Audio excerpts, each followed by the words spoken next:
Gerald Malloy, thank you for coming to Vermont Public. Thank you, Michaela, for having me on. Glad to be back.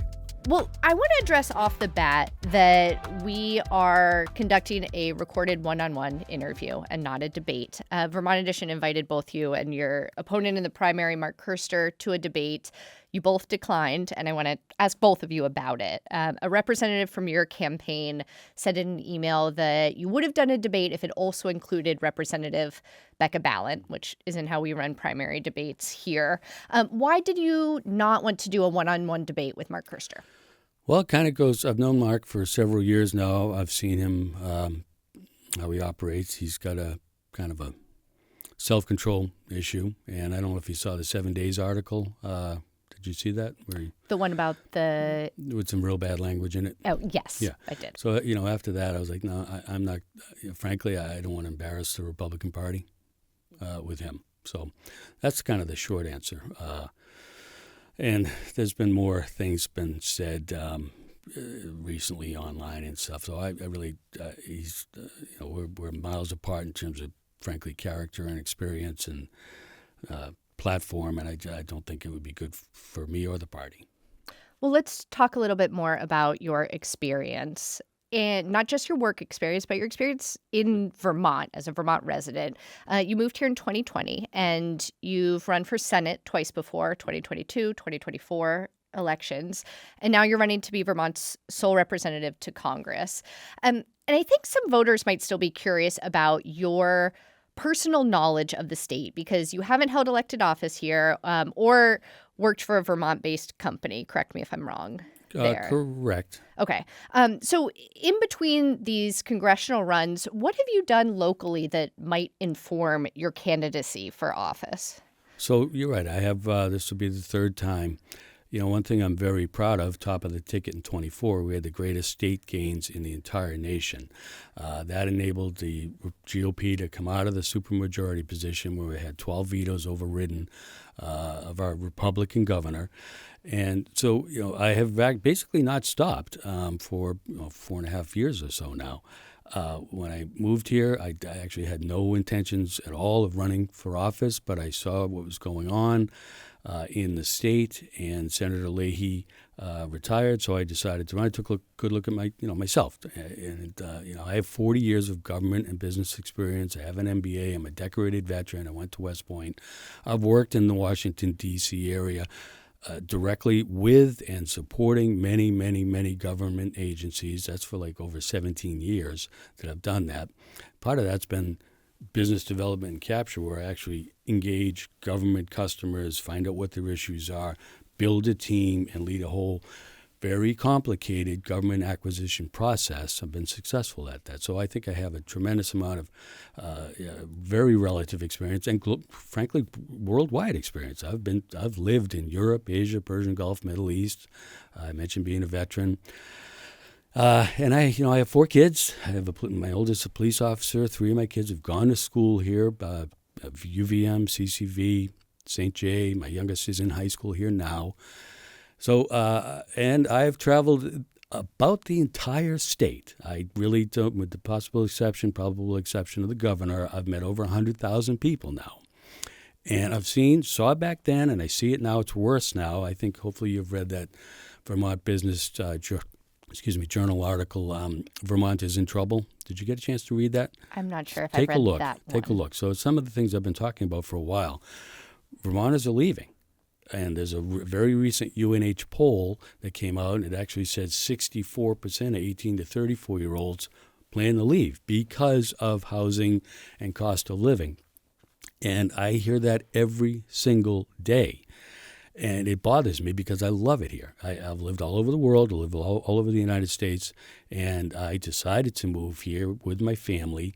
And we're on a bad path. And I'm completely on board with the governor's vision. And I mean, even this morning he had an executive order for health care. But Vermont needs moderate, balanced representation. And I will say, we can go to another question, but it's been 30 years now that the Vermont Senate has been controlled by the Democrats, now progressive left, which are now moving further and further to socialism. It's been 25 years, if you remember, with Senator Jeffords jumping over in May of 2001, 25 years. We've had liberal, far-left representation only in Washington, D.C. It's not working for Vermont. We have a very popular Republican governor. I have a really good relationship with him. I'm on board with his plans to support him in Washington, D.C. He's not getting that now, and I can tell you some stories about that, but he's not getting the support.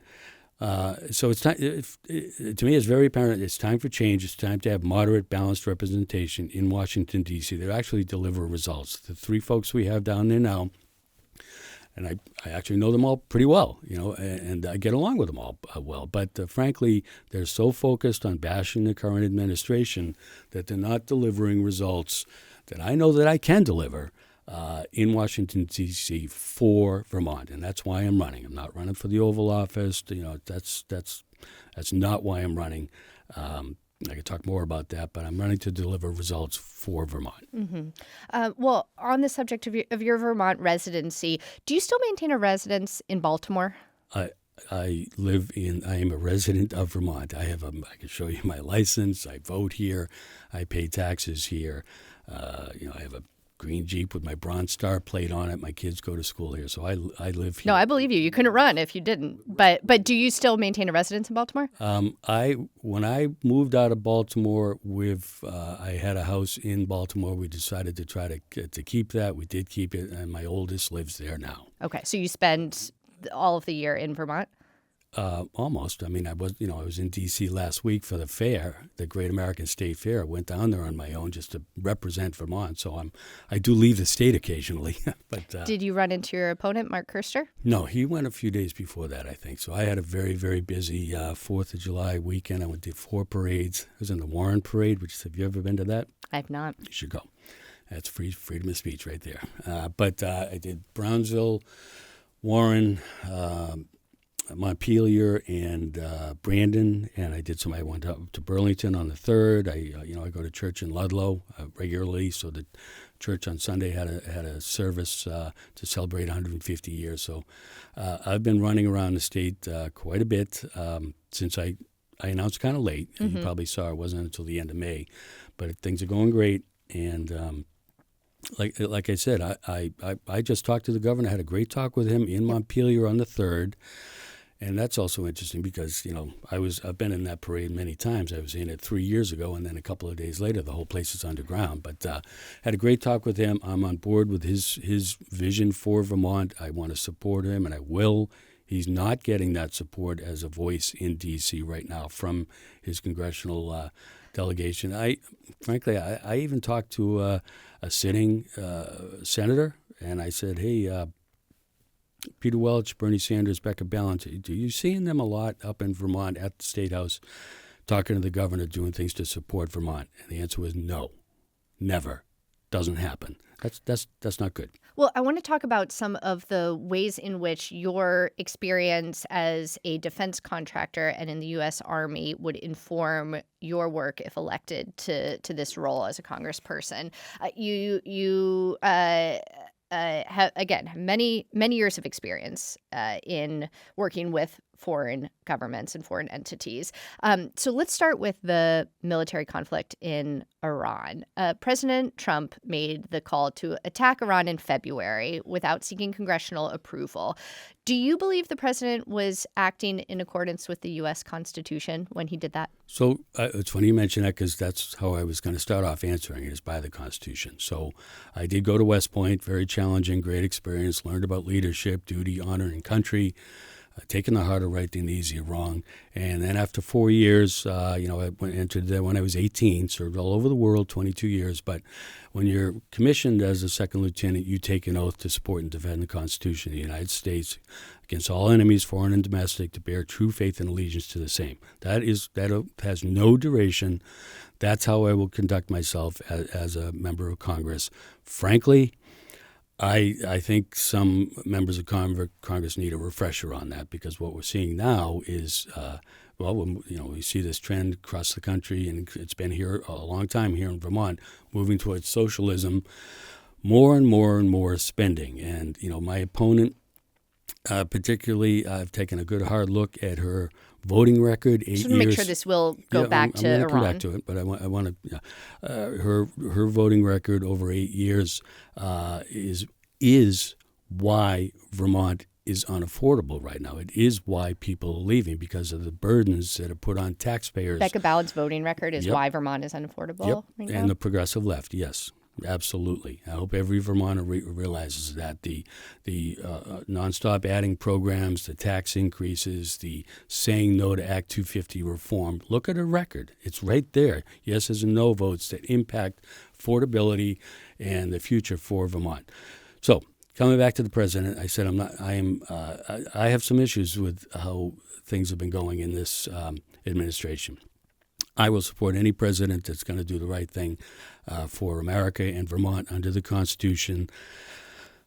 When I was a cadet at West Point, my plebe year, I'm 18, I just turned 19, January of 81.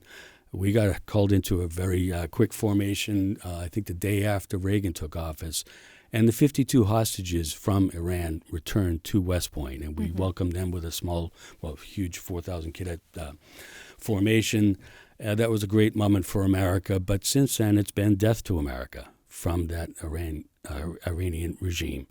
And there's also been many, many years of ignoring treaties and laws related to nuclear weapons. The last thing we want right now is Iran to have nuclear weapons, because I think that would lead to some form of a terrorist attack. And I will add to that, I saw that two administrations enabled funding to Iran that absolutely supports terrorist organizations like Hamas and Hezbollah. So they hate America. They want to destroy America. We can't let them have nuclear weapons capability. So for a military action, I did support the president, what he did. I also have some reservations and disappointments about he didn't sell that enough, the terrorist threat. And I don't think they also thought through the very strategic part of the world called the Strait of Hormuz. I served in combat in Saudi Arabia, Iraq, and Kuwait. I've served in the Middle East, in Jordan. But I don't think we took into account, how to exit that thing, so it's taken too long. And I will also say, the national debt continues to go up. It's at $39 trillion now. So there are many things that I'm not happy about with the current administration. If you want, I'll throw out a couple more. I don't like the name calling. That's both sides, including my opponent. I don't like the bad language. I don't like we should just leave Canada alone. I don't like him getting into a tiff with the Pope. And I don't think I even mentioned this when I debated Senator Sanders. I think I won all three of those debates, but one of the issues that came up was immigration. And I said, you can go back and check, I think it was on, might have been CAX or NBC5, but I don't think it's the best interest of the U.S. government to try to track down every single person in the U.S. that might not be fully documented, legally documented here. I don't think that's the best interest of resources. So I have some issues with immigration. Can I ask you another immigration-related question while you're on the topic? Sure. I wanted to ask you about how you would characterize the job that federal immigration enforcement is doing right now in light of a couple recent incidents. In mid-June, a federal immigration agent shot and killed a person in Maine, a Colombian immigrant who was authorized to work in the U.S. They said that he was a danger to the public, but they've yet to provide evidence of that. The week prior, another agent killed an undocumented worker in Texas who was in his car. So in light of these two incidents, do you think that Congress should place any new limits on ICE to increase accountability? So I don't want anyone getting killed in that kind. And like I said, I do not support trying to track down every single person that it might not be fully documented here, because frankly, you know what? We had two administrations for 12 years looking the other way. I think the president has done things to make America safer and secure. We've got a horrible, horrible drug problem. We've got a crime problem right here in Burlington, or next door in Burlington. One of the things I've talked about is that we need immigration reform, and I've actually posted. I've done a lot of research. Democrat, Representative Barbara Jordan, way back when, had a proposal for immigration reform. I support that. I'm going to try to push that through if and when I'm elected as a congressman. And it's been both sides that have kicked that can down the road and not done that, including my opponent here, Congresswoman Balint, has had some no votes on immigration reform. So I think that's actually a bigger picture, because I know, what I see, and I talked to a senator in debates with Senator Sanders about this, that I think Vermonters they certainly should be tired of watching what you might consider a great clip of a member of Congress berating an industry or a healthcare or pharmaceutical executive, but they never take that next step for some actual legislation that can address the issue of, for instance, competition in healthcare. And that's a matter of fact, even today, Governor Scott's executive order is all about that. Reintroducing competition to lower prices. Not what the progressives have done here in Vermont is continuing to add burdens and regulations and oversight costs that have driven up costs for healthcare here in Vermont, maybe in many other areas, as some of the highest in the country. Right. So one of your campaign promises is to address high healthcare costs through market-based reforms, including patent reform to lower drug prices. Meanwhile, the federal government is cutting spending on Medicaid by about $1 trillion over the next 10 years. So do you think that the incoming Medicaid reduction will negatively impact healthcare costs beyond what could be addressed by these market-based reforms that you're discussing? I don't know about the accuracy of that $1 trillion cut. I do know what is going on, and you might have some estimate. But there's a couple of things going on here. The current administration has, per the Constitution, tried to de-scope or limit the size of government. We've seen that with DOGE and other. I've personally seen it doing government contracting and being in the military and other government positions, working with. I've seen that it's not effective. It's way too costly. So I applaud that. What is in place as statutory law right now, I think it's called PAYGO. So it has mandates related to the debt. And if we don't achieve balanced budget or debt specifics related to that PAYGO statutory act, that there will be cuts. And I'm not going to support any kind of cuts to Medicare, Medicaid, safety net programs, Social Security. I'm not. So we've got work to do. I actually think back of President Clinton. We can have a balanced budget. He did it. I mean, it's 30 some odd years ago, but it can be done. I'm disappointed that we're not moving in that direction. I think the war in Iran has impacted that, but I do look to get to D.C. and fight for a balanced budget, which will then not, per law, mandate cuts in other areas. The other piece to that, well, many pieces, I think there is legislation out there that can be done, as you mentioned, patent laws for pharmaceutical products, for instance, go from 10 to 5, get it on the market sooner, cheaper. I applaud the current administration. I've seen, because I've been in the acquisition world, they are streamlining acquisitions to quicker, better, faster deliver acquisition for instance, for the military. I think that also is happening over in HHS under Secretary Kennedy, where he's trying to streamline RDT&E and approval processes so it doesn't, because any business, I've been in business, I have an MBA, I've got a graduate certificate from Georgetown about business intelligence, but any business is, through that development process, that cost gets passed on to the consumer. So those are a couple of ways. Can I just briefly cite the statistics that you had questioned? It comes from KFF, which is an independent health policy research organization. Where do you get your health insurance? I'm retired Army, so I have through TRICARE, mm-hmm. and that's another whole story. When I entered the Army, it was if you retired, you and your family would have free health, dental, health care for the rest of your life, for my life.